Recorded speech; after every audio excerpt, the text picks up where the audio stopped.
acho que todo mundo concorda que realmente a violência no Brasil passou assim um pouquinho dos limites do normal. E é muito importante para a população saber o que o próximo presidente vai fazer para tentar amenizar pelo menos esse caos que a gente está vivendo. E no vídeo de hoje nós vamos analisar as maravilhosas propostas de Haddad para a segurança.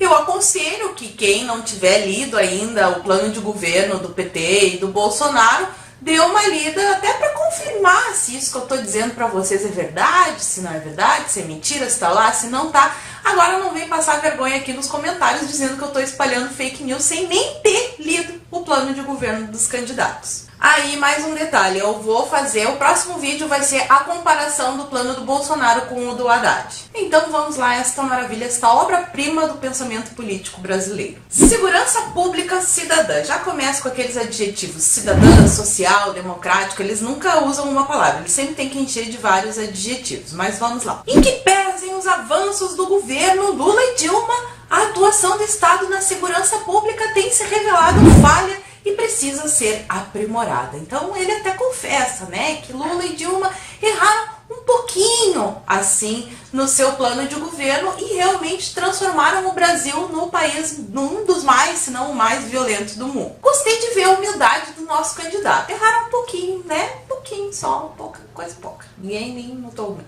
E ele diz ainda que é preciso retomar a linha mestra da segurança cidadã. E o que será segurança cidadã? Eu achei que era só segurança, que eu sou meio burrinha. Segue o plano de governo, reconhecendo avanços obtidos.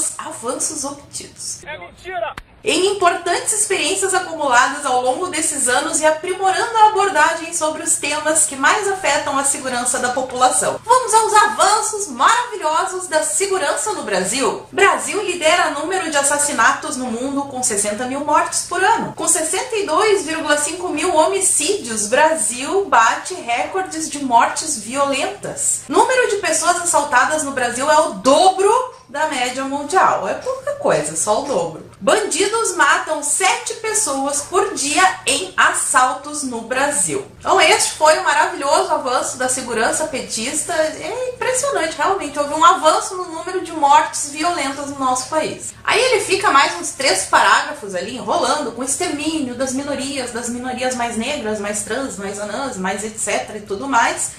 Como se, assim, no Brasil o problema fosse um bando de nazistas que acorda de manhã e decide: hoje eu vou pra rua matar negro, hoje eu vou pra rua matar mulher. A população do Brasil é feita de psicopatas. Uns até são, mas não é a maioria. A maioria dos crimes acontece com bandidos que são bem lúcidos até.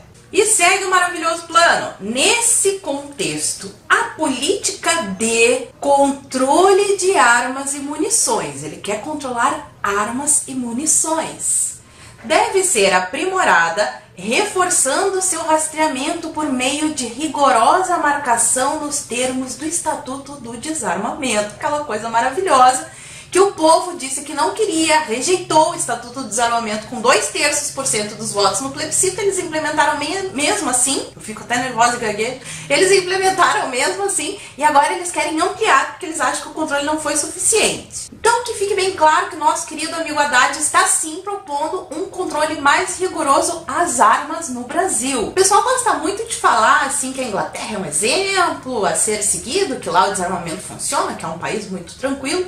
O problema é que eles não sabem, assim, por exemplo, que dados de 2013 mostram que na Inglaterra o índice de mortes violentas é 80% maior do que nos Estados Unidos, isso numa comparação per capita. Nós podemos pegar, por exemplo, a Jamaica e a Irlanda, que baniram as armas há mais de 40 anos e nunca viram uma redução na taxa de homicídios. Por outro lado, nós temos a República Tcheca.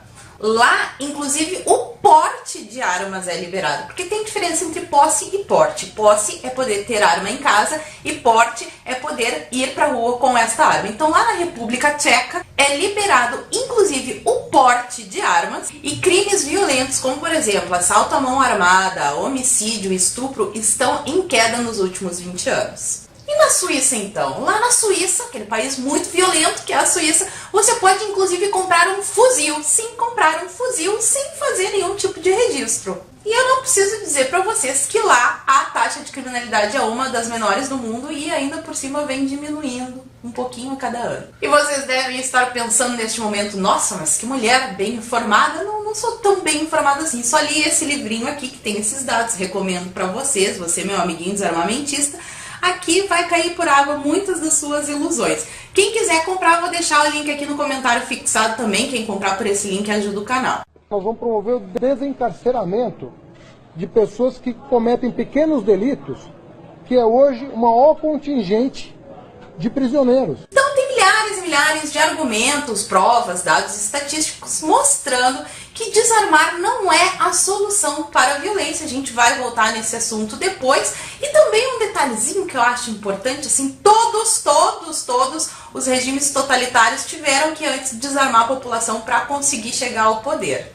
Fica aí a dica para você meditar sobre esse assunto. Segue o plano de governo do petista dizendo, em conjunto com o sistema da justiça criminal, será preciso investir na gestão penitenciária capaz de promover reintegração social e não mais a retroalimentação de mão de obra das organizações criminosas. Que lendo assim eu fico até emocionada, um texto tão lindo desses. Mas o que isso quer dizer na prática é que eles querem afrouxar as penas. Não precisa ir prender todo mundo, vamos dar umas penas alternativas, ressocializar, fazer uma roda de conversa. Assim a gente vai resolver a criminalidade. E o que eles vão fazer para isso? Olha que brilhante as ideias dele. Para isso, o governo vai investir na reforma da legislação para reservar, presta bem atenção nisso aqui, criatura, para reservar a privação de liberdade para condutas violentas e promover a eficácia de alternativas penais. Bom, assim, né? O criminoso paga uma cesta básica e está liberado. A população adora esse tipo de coisa, a população concorda com esse tipo de coisa. O problema é que a população não lê o plano de governo do candidato que diz que ele vai fazer isso. O governo Haddad enfrentará o encarceramento em massa, sobretudo o da juventude negra e da periferia, diminuindo a pressão sobre o sistema carcerário, trazendo ganhos globais de economias de recursos. Texto lindo para dizer, vamos economizar com os gastos em presídios, soltando os presos. Que maravilha! Vou contar para vocês uma historinha linda, uma historinha doce do que acontece quando os presos ficam soltos por aí na vida real. Não nos planos de governo do Haddad. Nos planos de governo do Haddad, o preso vai sair da cadeia e vai abrir uma ONG. Deve ser isso que ele pensa. Mas na vida real, o que acontece quando o preso não tem assim, uma punição para o crime que ele cometeu? Para o crime que ele cometeu. Este livrinho aqui, que eu também indico, também vou deixar o link, que é muito bom, Bandidolatria Idolatria e Democídio, que é uma história muito linda, uma história real que eu gostaria de contar para vocês. É o histórico de uma criatura doce chamado Tiago Oliveira da Silva. Tiago Oliveira da Silva, em 2003, ele foi um infrator na sua adolescência. Ele teve passagem pela fase. Aos 17 anos, ele foi apontado como autor de um assalto a motorista usando garfo de cozinha. Assaltar alguém usando garfo de cozinha é um crime assim de menor potencial ofensivo, então ele não precisa ir para a cadeia, ele fica solto. O que acontece? Depois, em 2004, ele foi preso 2 vezes, acusado de receptação e homicídio, mas foi absolvido. Criatura muito querida essa. Nosso sistema judiciário também é uma maravilha. Então, em 6 de abril de 2005, um dia antes de completar 19 anos, esta criatura doce assaltou um grupo de estudantes na capital e feriu a tiro um deles. Mas não matou, não foi tão agressivo assim, só deu um tirinho. Em 19 de abril de 2005, ele foi detido por suspeita de participar de um outro assalto. Olha só que linda carreira que este rapaz está fazendo aqui. Em 2006, ele foi condenado a 12 anos de prisão pelo assalto. Finalmente, vamos prender. Eu acho que depois de ter assaltado com garfo, ferido a tiro, participado de vários assaltos, vamos prender um pouquinho. Um pouquinho só, não muito. Presta atenção na história. Ele foi condenado a 12 anos, né? Mas a pena foi reduzida pelo TJ, que achou muita opressão, baixou para 10 anos e 9 meses. Então, em 2007, olha que coisa linda que acontece com esse rapaz. Mesmo com conduta carcerária considerada péssima, ele se comportava mal, sei lá o que ele fazia, ele se comportava mal.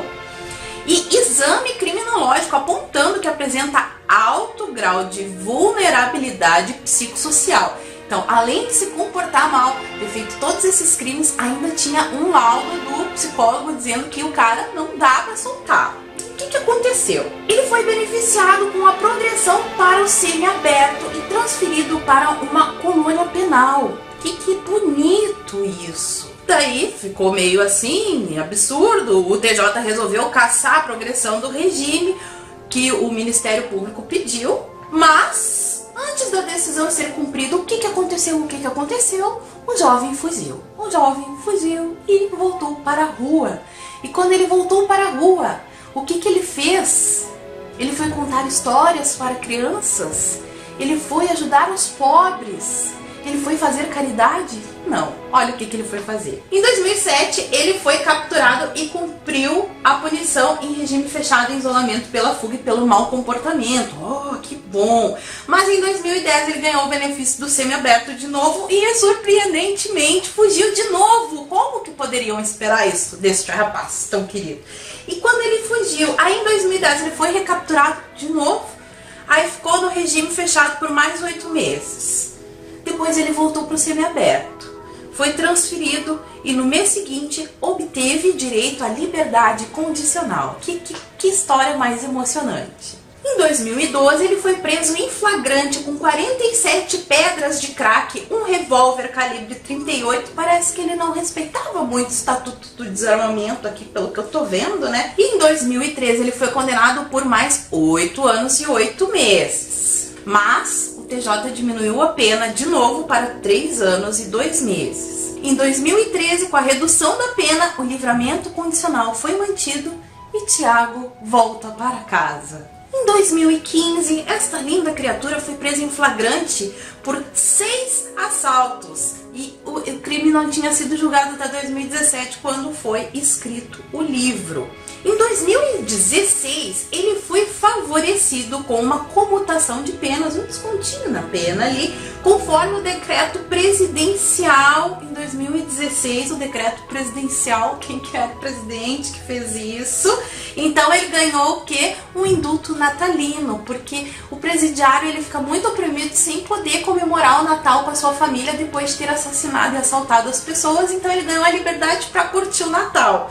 E como foi que ele curtiu o Natal? Assaltando 8 pessoas e matando Cristiane Fonseca Fagundes. Ele matou esta mulher, a mãe de uma criança. Ela tinha ido buscar a criança na escola e daí este ser lindo matou ela, matou. Graças à maravilhosa progressão de regime, aos indultos e a tudo isso que Haddad quer manter e ampliar, porque ele acha assim que não está o suficiente a impunidade no Brasil. E também tem mais uma proposta que eu achei muito boa aqui, dizendo o seguinte: para assegurar cidades mais iluminadas, o governo federal vai apoiar por meio de PPP que os municípios de todo o país possam trocar a sua iluminação pública por iluminação de LED, porque isso também vai contribuir para a segurança das pessoas. Então as maravilhosas 3 propostas de Haddad são: o maior controle sobre as armas de fogo, que é o que fazem todos os regimes totalitários. Basta você estudar um pouquinho mais de história para confirmar o que eu estou dizendo. Soltar os presidiários. Para que prender? Isso é muita opressão. É melhor a gente dar um cursinho de artesanato para eles, que daí eles vão deixar de ser bandidos, porque eles vão ter uma oportunidade na vida. E também iluminar as ruas com iluminação de LED, que aí, claro, se tiver luz não vai acontecer assalto, porque isso, afinal de contas, não acontece à luz do dia. Se você gostou desse plano de governo que eu apresentei para vocês aí, é só agora na eleição ir lá na urna e lacrar o 13 e ver a desgraça acontecendo no Brasil. Só queriam mesmo os pertences? Só os ouro, só e mais nada, dinheiro e mais nada. E entregar onde isso aí? Nós ia embora, ué. Mas tinha encomenda disso ou não? Não. Vale a pena essa vida aí, ô Igor? Vale, né, pô? Porque quem que tá ganhando é o Bolsonaro aí. Se o Bolsonaro ganhar, quem vai se ferrar é nós aí. Não tem emprego, não tem nada, o cara vai foder com a nossa vida aí, ué. Então tem que agir antes que Bolsonaro ganhe a eleição, é isso? Lógico, é que depois que ganhar, nós tá fudido aí, parceiro. Até vocês mesmo aí, trabalhador, tá fudido.